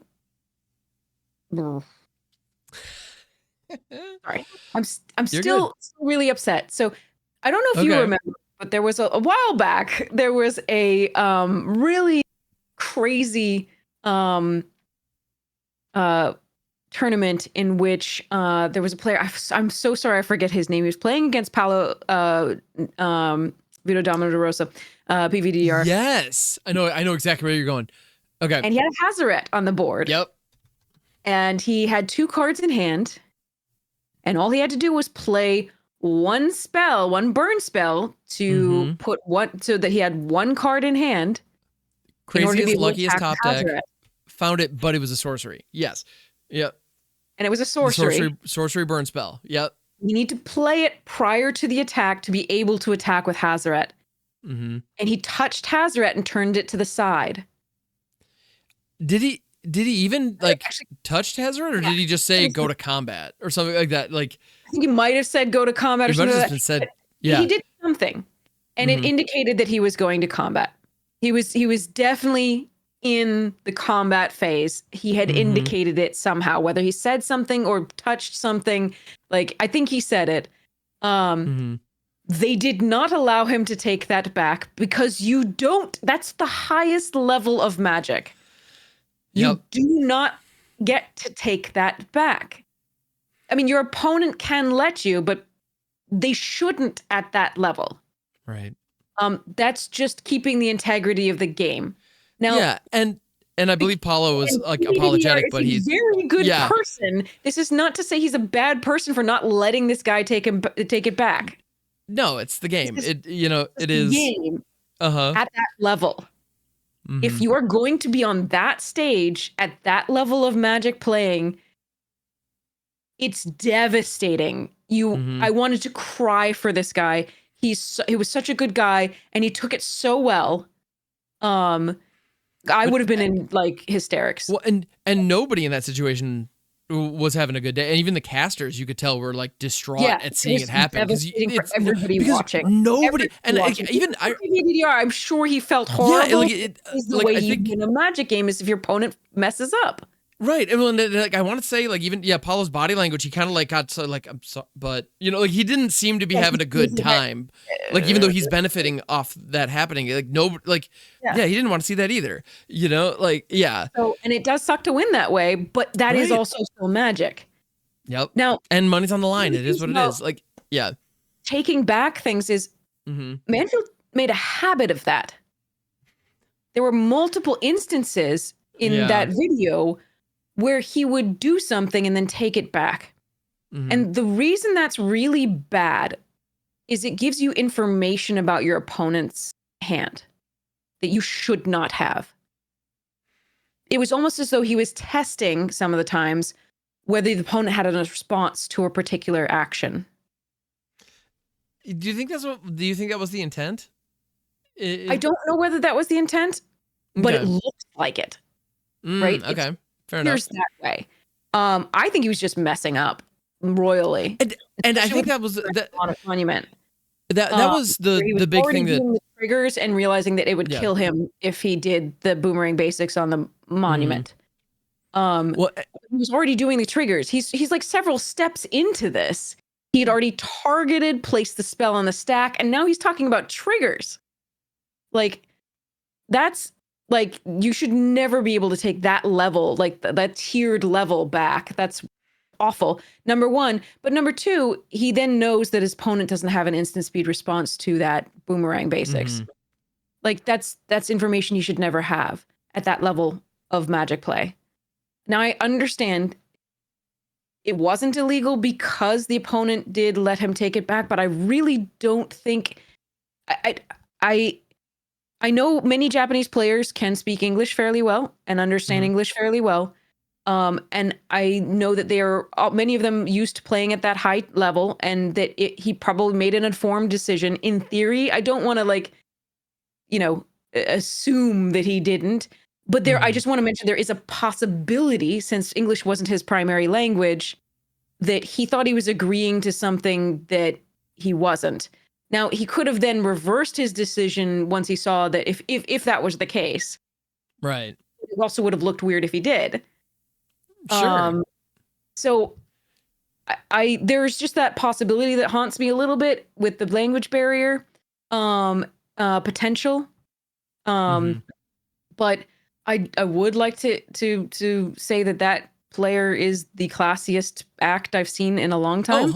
100%, no question. Yeah. I do think that kind of discipline and sportsmanship should be rewarded, whether it was intentional or not, right? Whether it was a misunderstanding or not. Like I said, I do think he understood. I think that's more likely than that he misunderstood what he was agreeing to, and then couldn't take it back. I think it's more likely he understood and he did it and it was fine. But I think that it does sometimes behoove players at that point not to allow rule breaking not to allow takebacks by their opponents. Not at that point. Right. It wasn't like he just said, put boomerang on the stack, right? He had chosen target. Yeah. He had paid the mana. He had already tried to decide what he was going to do with triggers. Yeah. The triggers, like you're 3 steps in, like, I mean. Yeah, no, that's reasonable. So anyway, that's how I felt about that. That was, I mean, if it hadn't been like a pattern of behavior, if it was one time, I might have been a little less upset, but there was a pattern of behavior there where he would target something, play a spell and say, "Oh, can I take that back?" Right? Like, yeah. And I think untap the land and untap this and like do all the things, the steps that he'd work through. Like Right. No, I can appreciate that. And I think it's funny because everything you're saying is like reasonable and definitely like it's funny because it was in line with what we were talking about last week, although Damien definitely made the clear point that or that was 2 weeks ago now, but anyway, that it was in that show. Damien cited the rules where like it is allowed, and like and it's like, and it's one of those things, but everyone, it seems to be like unanimously agree that, Seth Manfield was playing super sloppy pretty much the whole time. Like there's no question about that. And so I can kind of appreciate the idea of like, at this point, like not letting that go back would have been a reasonable thing for the judge to do, to basically say, no, dude, you got to dial this in. Like, you got to button this up, man. And you can't. But, like several previous, like in the among the first games and things like that. There was one where it was just the judge. It wasn't the opponent saying yes. It was just the judge being like, yeah, you can walk that back. But that was still giving the opponent, like him, information about the opponent not having a response. And he could play something else instead, a different instant, right? Or sorcery, knowing that opponent didn't have a counterspell or anything like that. Yeah. Like a flinch or anything. Yeah, that's the biggest question is was information exchanged? Because otherwise you're just revealing that you have a card in your hand, like for no benefit. Right. Like, but what was the body language? How was the like a deck that is about interaction and instant speed interaction at that, right? Like you just know that they don't have a play now, and that's information you shouldn't have. Yeah. So you shouldn't get to walk back that spell. So I really disagreed with the judge in the initial stages. I mean, like I said, once the opposing player agrees, like there's very little you can like. I can't object to that. Well, and my big statement on that is, if I was in that situation, like I'm in a tournament and my opponent asks me, "Is it okay if I take this back?" My gut reaction is to say yes. It's fine. My gut reaction is also to say yes, with the understanding that I am an overly courteous Midwesterner who you can take advantage of. Like, so that too, but I'm also used to not playing at that competitive a level. Same. Used to playing at that competitive a level, then most people are going to say no. And that's reasonable, and I don't think anyone's going to hold you. Like, if you do say no, I don't think anyone's going to be. Not because they're a bad person. It's not because they're. No. It's just that's what Magic is at that level. It's not like, and I get that. Like, again, you can be a really good person. Let them do it. You and I would probably do that. We're not used to doing. We're not pros. We don't. No, my context. Like, it's not like it's just. Yeah, my context is goofy Commander games with my buddies or like conventions, and it's like, we're all just trying to play a goofy card game. I don't even care. To play in FNMs, right? Right. Like where there's prizes or like pre-releases. I'm like, yes, take that back. Right, here's an optimal block if you need. Like, I'll teach people. Well, it's fine. Exactly. Yeah, like at a pre-release, the benefit that I'm gonna get is having a fun time with folks. Like, if you walk something back and as a result win the game and get like one extra pack than me at the end of the day, all right, sure. It doesn't matter, but this is like a lot of money on the line, and it's also a different climate with a different set of expectations. Right. And so I was just, that's just my thoughts on that. I know it's completely legal. Props to the dude for allowing the takebacks. I really think that was a lot of super sloppy play that the judges should have called him on. And I think several of the times where it was just the judge allowing it, the judge should not have allowed it. If it was the opponent being like, yeah, sure, fine. But like the judge should never have done, because it literally in a blue matchup, right? You are really depending on the knowledge of whether your opponent has a response to whatever you're doing. Yeah. And I mean, the Sultai Reanimator deck specifically in that one, what was that quarterfinal match? It did have very little interaction, even out of the sideboard, but still, like that's no excuse. Yeah, like one of the earlier matches from the same set of like championship match. I didn't see the quarterfinals. Was he playing sloppy in the quarterfinals too? Was it the quarters or the semis? Whichever, the one where he was going up against the Sultai Reanimator list. Yeah. Oh, I didn't see that one. Oh, yeah. Yeah, it was the whole thing. Oh, no, this is worse than I thought. I'm just talking about earlier in the same match, the same championship match. Oh, damn.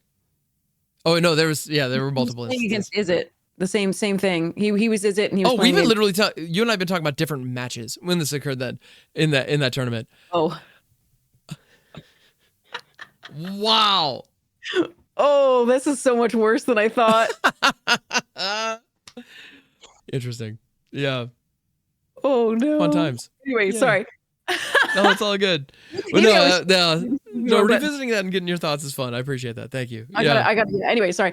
But that was, so that was interesting to me. I mean, I feel like if that Hazaret was not allowed, like, it's so devastating, but it's still, that's what that level is. And, I don't know. Yeah. Okay. That's all my thoughts on that. That was just interesting to me. That. That's a fun thought. Yeah. Fun. Yeah. Anyway, enough of the meandering. That was a bunch of thoughts on various things from people who are completely loopy and probably didn't speak as concisely as we possibly could. Oh, sorry about that. Most certainly not. But this was fun. Yeah. It was fun. It was very fun. Absolutely. So yeah, we'll let you all go back to your things. Yes. Yeah. We'll bring this in for a landing. This has been absolutely amazing. Oh my goodness. Headology, you're a freaking delight. Thank you so much. I enjoy loopy ramblings with you. Having me. Yeah. Let's do this again sometime. Yeah. Again, we're just to leave on a final note, like Seth Manfield is still one of my favorite players, a great player. Oh, sure. Nothing. Yeah. Nothing, no shade on Seth. No disrespect at all. I just think this gameplay was a little bit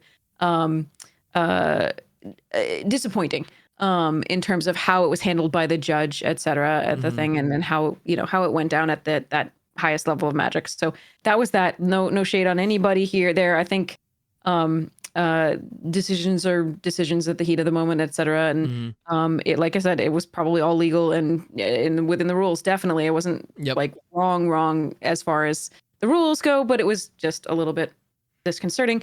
And then again, critiques of Limited are just because I love it and I really want to continue to love it. And I want it to be better. And I am really excited about Lorwyn Eclipse. I think everybody should be. Please support the set, despite the fact that it is not being as well supported by Wizards as I think it could be and should be. I think it's going to be amazing because I do know that the design team that's behind it adores it. So, yeah, I mean, you're gonna probably have a fantastic set there, and I hope that we can do it justice. And again, see Spice 8 Rack's video on talk. And I just recently finished the story podcasts, and I would recommend checking those out as well. It's actually apparently the story is really good too because it's written by Dan McGuire, I think, and others. Really, really cool. So great art. They're doing a lot of better work with the writing of the stories these days than when we were little. Yeah, well, it's funny. It started with like this really corny like isekai kind of setup, and I was like, oh, we're doing this, and then by the end I was like, oh, sick. Okay, this was actually quite good. It could have been longer. They could have gone for like a full novel out of it, or like if they wanted to. But I understand the format is what it is. But they did a good job of it. From Lorwyn, so you could see the reaction to and get a lot of explanation of what's going on. You need people to explain it too. If you just dump into the world, then oftentimes the audience is a little lost because they don't understand what's going on.